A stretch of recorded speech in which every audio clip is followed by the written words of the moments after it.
Hello and welcome back to BPSC online academy. BPSC online academy की इस online platform पे आप लोगों का बहुत बहुत स्वागत है। और आज हम करंट अफेयर का सेशन लेके आए हैं जिसमें नेशनल, इंटरनेशनल और बिहार के करंट अफेयर को कवर किया जाएगा। जो भी स्टूडेंट 68th बीपीएससी का प्रिपरेशन कर रहे हैं उसके लिए बहुत महत्वपूर्ण सेशन होने वाला है ये। तो आइए बिना टाइम गंवाए स्टार्ट करते हैं आज का सेशन। तो पहला क्वेश्चन है आज का सेशन का, ग्रामीण विकास में उत्कृष्ट योगदान देने के लिए किसे प्रथम रोहिणी नायर पुरस्कार से सम्मानित किया गया है? तो ये व्यक्ति है सेथरिकेम संगतम को, जो कि नागालैंड से है, ये नागालैंड से है। और इन्होंने क्या किया था कि 1200 फार्मर को हेल्प किया था उसके इनकम को ट्रिपल करने में, जिसके लिए इसको मिला है रोहिणी नायर पुरस्कार। और कह सकते हैं कि किसमें, रूरल डेवलपमेंट मतलब ग्रामीण विकास के लिए दिया गया है। ठीक है, अब हम लोग जान लेते हैं रोहिणी नायर कौन थे। तो रोहिणी नायर एक इकोनॉमिस्ट थी, इंडियन इकोनॉमिस्ट, जिनका देहांत अक्टूबर 2021 में हो गया था। ठीक है, तो ये बेसिकली यही था। रूरल डेवलपमेंट के लिए जो रोहिणी नायर पुरस्कार मिला है सेथरिकेम संगतम को मिला है, पूर्वी नागालैंड में के ये रहने वाले हैं। ठीक है, चलिए दूसरा क्वेश्चन है, 25 दिसंबर 2022 को नेपाल के नए प्रधानमंत्री के रूप में किसे नियुक्त किया गया है? तो देखिए 25 दिसंबर 2022 को जो नए प्रधानमंत्री है नेपाल के, पुष्प कमाल दाहाल को अपॉइंट किया गया है। और ये किसके द्वारा, जो वहाँ के जो प्रेसिडेंट है विद्या देवी भंडारी, उनके द्वारा अपॉइंट किया गया है। ये है प्रेसिडेंट है नेपाल की। तो 25 दिसंबर 2022 को नेपाल के नए प्रधानमंत्री के रूप में नियुक्ति हुई किसकी, पुष्प कमाल दाहाल का। अगला क्वेश्चन है 3 नंबर, 25 दिसंबर 2022 को एक संशोधित प्रोबेटी पोर्टल EHRMS 2.0 पोर्टल किसने लॉन्च किया? तो ये लॉन्च किया है union government doctor Jitendra Singh के द्वारा। ठीक है, और ये क्या है, डिजिटली सिस्टम, ये comprehensive digital system to provide end HR service to all central department. जितने भी सेंट्रल डिपार्टमेंट के एम्प्लॉयर है उसको डिजिटली रूप से सर्विस प्रोवाइड किया जाएगा डिजिटली। ठीक है,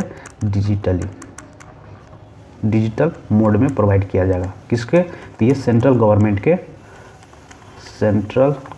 के एम्प्लॉय को।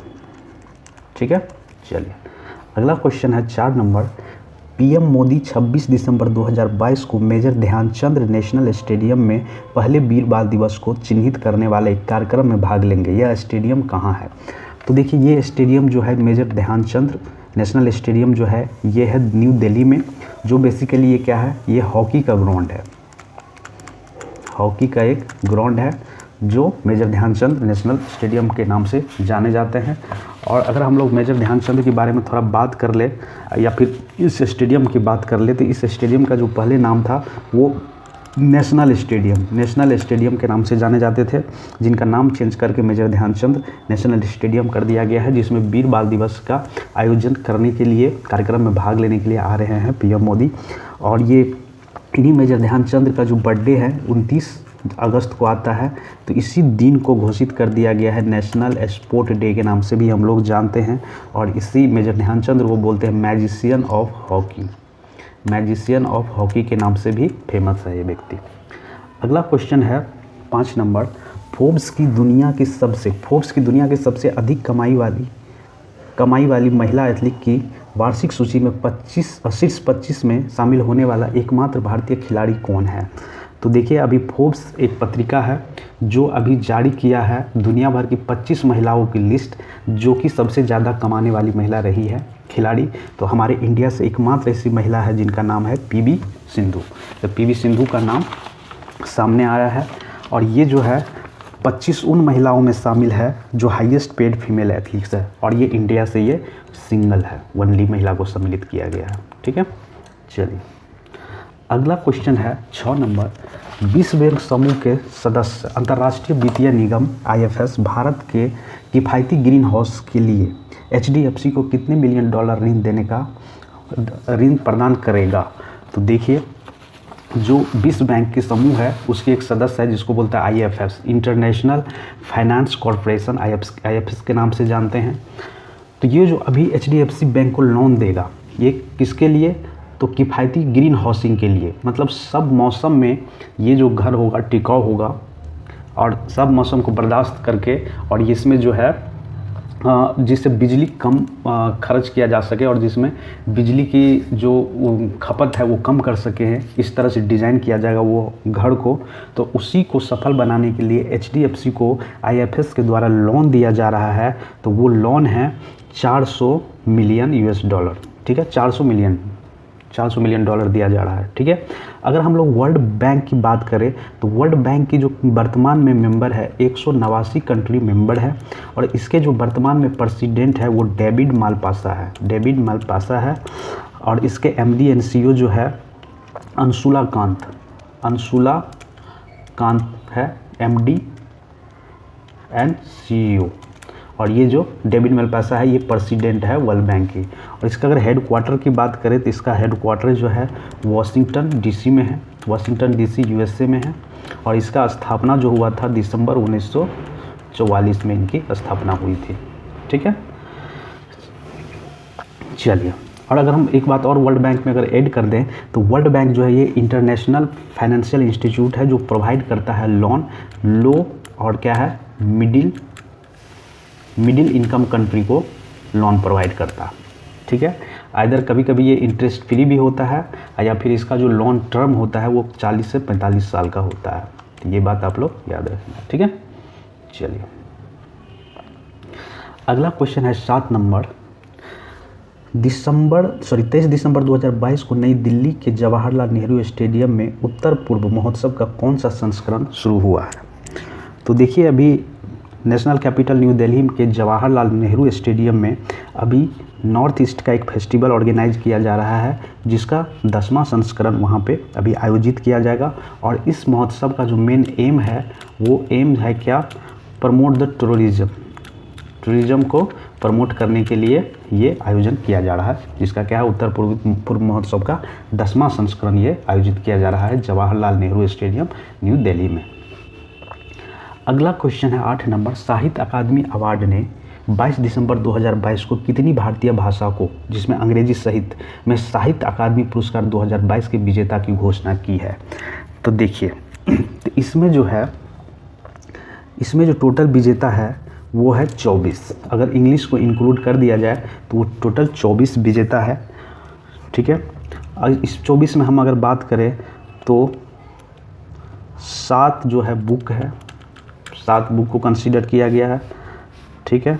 बुक किस पे, पोइट्री पे है, 6 नोवेल है, और 3 जो है प्ले या ड्रामा है, और 2 जो है लिटरेचर है, ठीक है। इसमें अगर और हम बात करें तो इसमें जो हिंदी भाषा के लिए दिया गया है वो बद्री नारायण को दिया गया है। हिंदी भाषा के लिए जो दिया गया है बद्री नारायण को दिया गया है। इनकी जो पोट्री थी तुमादी के शब्द, ठीक है। अगर हम लोग मैथिली भाषा की बात करें तो मैथिली भाषा को दिया है अजीत आज़ाद को दिया है, और इनका जो रचना है पेन ड्राइव में पृथ्वी। और देखिए, ये मैथिली इसलिए इम्पोर्टेंट हो जाता है कि ये 8th शेड्यूल में हमारे बिहार की भाषा है जो कि जोड़ा गया है, और ये मैथिली BPSC के लिए ये क्वेश्चन महत्वपूर्ण हो जाता है। पूछ देगा कि मैथिली के लिए साहित्य अकेडमी अवार्ड किसे मिला, तो ये मिला अजीत आज़ाद को, और इनकी रचना थी पेन ड्राइव में पृथ्वी, ठीक है। और तमिल की बात करें तो तमिल में मिला है M राजेंद्रन को, और इनकी रचना जो थी काला पानी इनकी रचना थी, ठीक है। चलिए, अगला क्वेश्चन है दिसंबर 2022 में स्पेन के निचले सदन ने कितने वर्ष से अधिक आयु के व्यक्तियों को चिकित्सा पर्यवेक्षण की आवश्यकता के बिना कानूनी रूप से दर्ज लिंग बदलने की अनुमति देने वाले एक उपाय को मंजूरी दी है? तो देखिए, स्पेन की जो अभी लोअर हाउस है उन्होंने अप्रूव कर दिया है कि कोई भी व्यक्ति अगर 16 साल से ज़्यादा उम्र का है तो उन्हें आज़ादी है लिंग चेंज करने का, ठीक है। तो इसका सही आंसर क्या हो जाएगा? तो सही आंसर हो जाएगा 16 वर्ष से कोई भी ज़्यादा बड़ा है तो। अगला क्वेश्चन है शीतकालीन सत्र के अंतिम दिन राज्यसभा को कितने प्रतिशत के उत्पादकता स्कोर के साथ अनिश्चित काल के लिए स्थगित कर दिया गया है? तो देखिए, अभी विंटर सीजन चल रहा था। विंटर सीजन जो स्टार्ट हुआ था वो हुआ था 7 दिसंबर को, जो चलना कब तक था 29 दिसंबर को, लेकिन 29 दिसंबर से पहले ये 6 दिन पहले ये विंटर सीजन को बंद कर दिया गया। ठीक है, बंद कर दिया गया। किसके द्वारा बंद कर दिया गया? तो ये राज्यसभा के चेयरमैन जो हमारे वाइस प्रेसिडेंट है जगदीप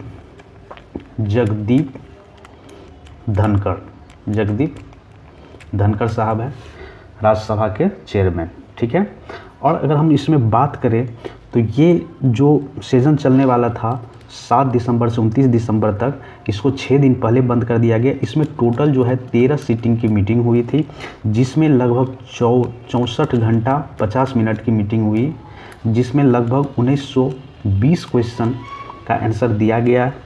ठीक है, 1920 क्वेश्चन का आंसर दिया गया, और ये 6 दिन पहले ही क्या कर दिया गया? बंद कर दिया गया। तो इसमें जो उत्पादकता जो दर्ज किया गया है वो 102% की उत्पादकता दर्ज किया गया। इसका तो सही आंसर क्या हो जाएगा? 2। ठीक है, मतलब 102%। अगला क्वेश्चन है 11 number. World economic outlook W economic organisations के अनुसार वित्तीय वर्ष 2023 के लिए भारत के विकास के अनुमान को जुलाई में अनुमानित 7.4 से घटकर कितने प्रतिशत कर दिया गया है?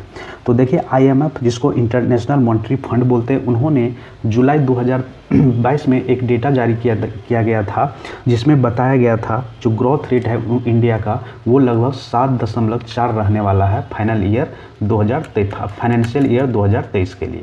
बट इन्होंने अभी क्या कर दिया? इसको रिड्यूस कर दिया गया है और कहा है कि जो फाइनल ईयर 2023 के लिए जो ग्रोथ रेट रहने वाला है इंडिया का वो 6.8% ही रहने वाला है।